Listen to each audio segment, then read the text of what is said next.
Elle répond au nom de Minda Kalonda et activement recherchée par la police congolaise. Elle est accusée d'escroquerie, viol et kidnapp à Kinshasa. Cette dame opère avec un groupe de kidnappeurs, Route Ipen, Selembao, Mongafula, Lemba Ibu. Pendant la nuit, Mirinda Kalonda est également accusée du maire de Messé Léonard Mbouya, cambiste et sauvagement assassiné. Toute personne qui aura aperçu prier de contacter immédiatement la police. Moi, si Monsieur Mbouya n'est pas zangi malobate, malgré ce choc, ce émotion, a évité Nina Loba, mais a zangi quand même malobate a koyebi sabiso ni le kanaki pour que mobile naie akufa tolanda. Ndenge Madame Azako Loba vraiment na boké bignon. L'argent. Il a donné l'argent, l'a tué. Il a donné l'argent, l'a tué. Banyokolinga bandeko, banyokolinga. On m'a commencé tôt. On m'a 36 ans, 37 ans bientôt. 37 ans. 37 ans, il n'a même pas 40 ans. Non, bandela wapio, non, bandela wapio, bandeko. Chers abonnés de chez Daniela TV officiel et triste réalité, c'est un règlement de compte.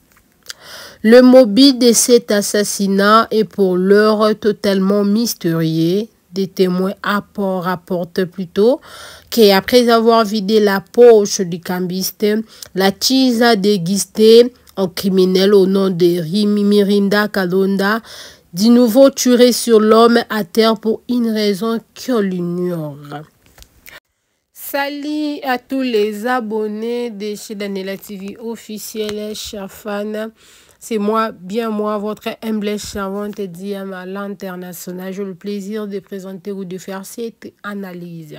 Et parlons de ce qui concerne la Tisa ou la criminelle ou le groupe de criminels au basu en pleurs na Katia ville province à Kinshasa. Est-ce que la ville province de Kinshasa est commis États-Unis, est commis Afrique du Sud?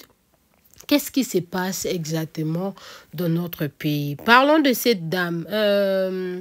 La fille, elle s'appelle ou elle répond au nom de Mirinda Kalonda. Bazaki en relation de Konabiso Léonard Mbouya, Bazaki vraiment en couple et tout et tout. Éviter le ronine s'est passé pour que la fille s'est décidée à Boma Mobile. Et puis c'était comment? Le criminel là, parmi les criminels. Et pour citer aussi le nom, il y avait le nom de Jackson Martin.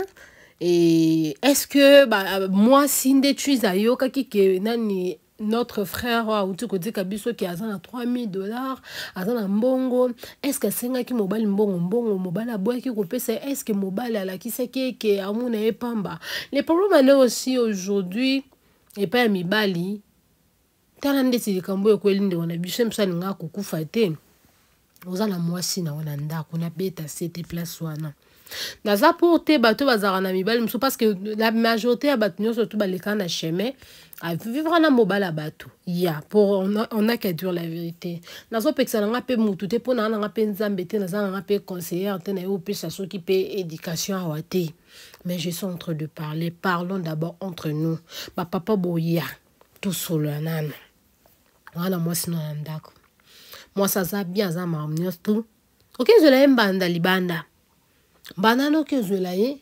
O sala ba maramna mbanda wana. OK na ba fête, moi préféré que ne ba fête na fi wana. Place à ba camarade boum OK na fi wana. Tandis que moi sina oyo zana ye ndako.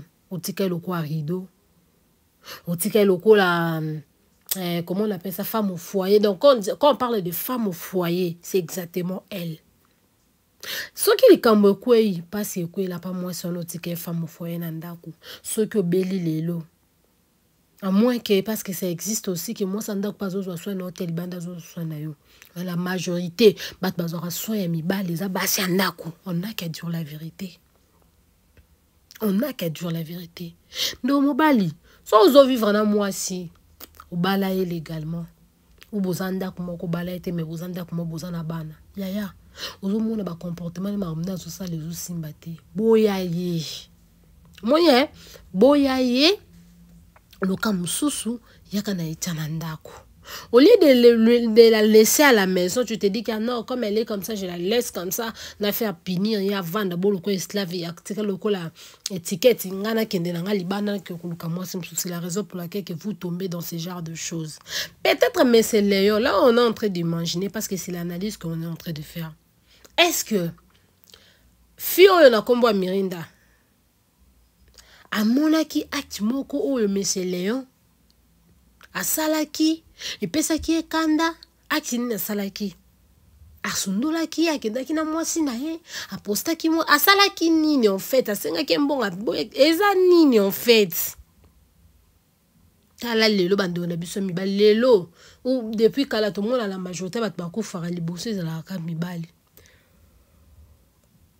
etanga makate ke mobala kufa liboso mwasi etanga mate mais ce que totali tout le monde qui mibali ne ba okufa belé ke ba c'est pourquoi ma belle qui mibali mingi nous les femmes toi pas parfaite toi parfaite toi na ba défaut pe ma bébé o mibali ba sepela na ngote mais mibali leki ya soko za na mwasi o moni ke zo simba te na place que kozwa chiza boya na o wana kaka ya ndako zwa chiza kote na ou soit bo sala rango bien ba tonton moni biso basi torokate wana mobali pana mwasi moko boye mais yo azo moni pamba azo zo mwasi na zo pesi na valeur toyoka ka jalousie ata na kutaki mwasi wana ateza ke na kutaki mwasi wana ngana ye na sima na ya toyoka ka jalousie ba kosa bino te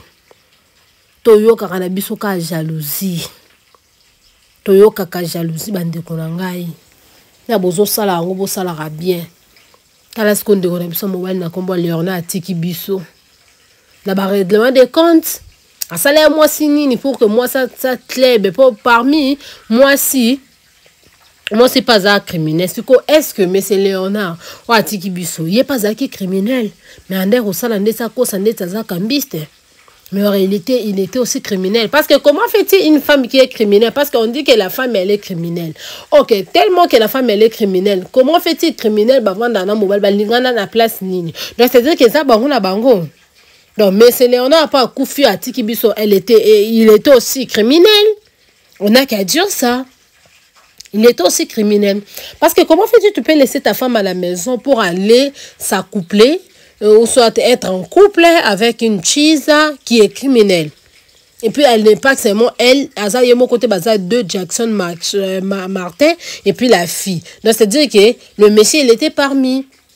Ou bien règlement de compte mamna bango s'inviter balo keli bango. Qu'est-ce qui est derrière ça en fait? Conseil on peut ça kana bande ko na biso vie eza moko. Na vie tous a rappresité.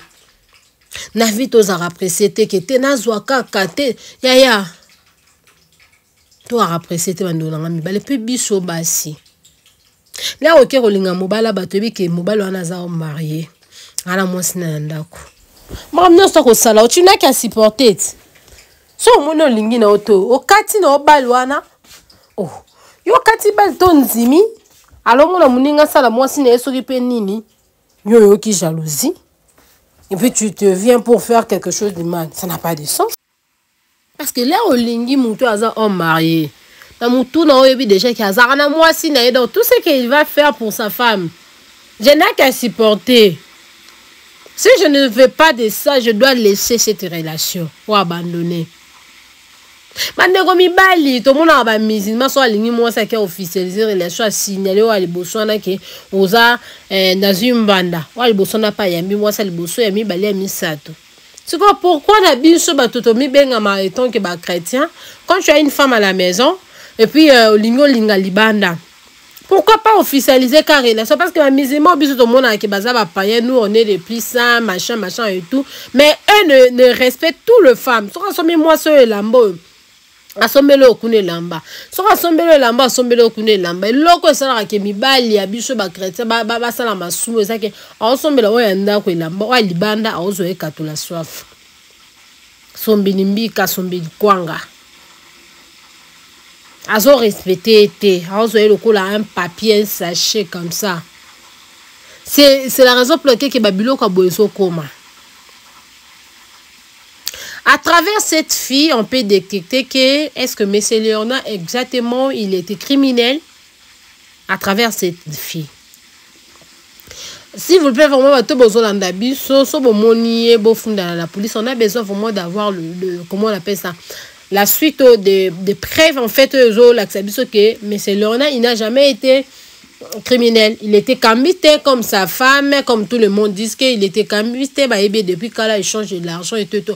Le long la kata mboka na biso Congo vu que misale zara souté. Au moins na mutu na moi. Aoteka peut-être un sou mikate, mais na butu, en s'appelle un sam sous ça la criminel. Bazotinda ya kota na ba taxi, ba mambebele pour que ba local. C'est comme ça la ville province de Kinshasa, c'est comme ça la RDC est commis parce qu'ils allaient les qui na mboka na biso. Quand on la politique, ça marche pas. Tout y a de l'autre côté, il y a peuple, bah, citoyen pour qu'il va vivre kimia pesate. Exactement notre pays. Qu'est-ce qui se passe? Et là, on y les ont marché, t'es dans la RDC. Je très mal de mon pays, en tout cas. Et quand je vois mon pays de la sorte, comment, surtout ville province à Kinshasa, est comme invivable, n'a évité. Pas soit déplacer province pas long la notre province à la Kinshasa pas lukata ba tchangwa tana moi village bah comment on appelle ça bah province sous peut-être les choses vont changer parce que déjà la ville province de Kinshasa ça devient invivable. Et nous continuons toujours de présenter nos condoléances à la femme de M. Léonard Mbouya et puis à toute sa famille et mes condoléances, nous présentons nos sincères condoléances en attendant tous la suite yeba groupe wana ba criminel ba bomakie pour nini et puis à part ça to mekape ko yeba lisusu est-ce que M. Léonard Mbouya il était aussi parmi les gens là qui sont de criminels. C'est là où vraiment il y a problème d'abus zawan. Parce que tu peux jamais avoir une femme qui est criminelle et puis aux à la normale, je pense pas. Et bien sûr c'est quelqu'un a coufi déjà. Et tout ça a besoin bambaye ma bangate mais moi vérité wana koye ba pour ko éclaircir ma kambu et ça moi bien et en tout cas pas si ça dans mon thème ce n'est pas seulement M. Mbouya, il y a plein de personnes on m'a envoyé des photos m'a envoyé des témoignages bateau babomi bateau bazo kidnappé il y a plein de choses qui se passent dans la ville province de Kinshasa son a bandi ko lobelango to ko tchangwa wa.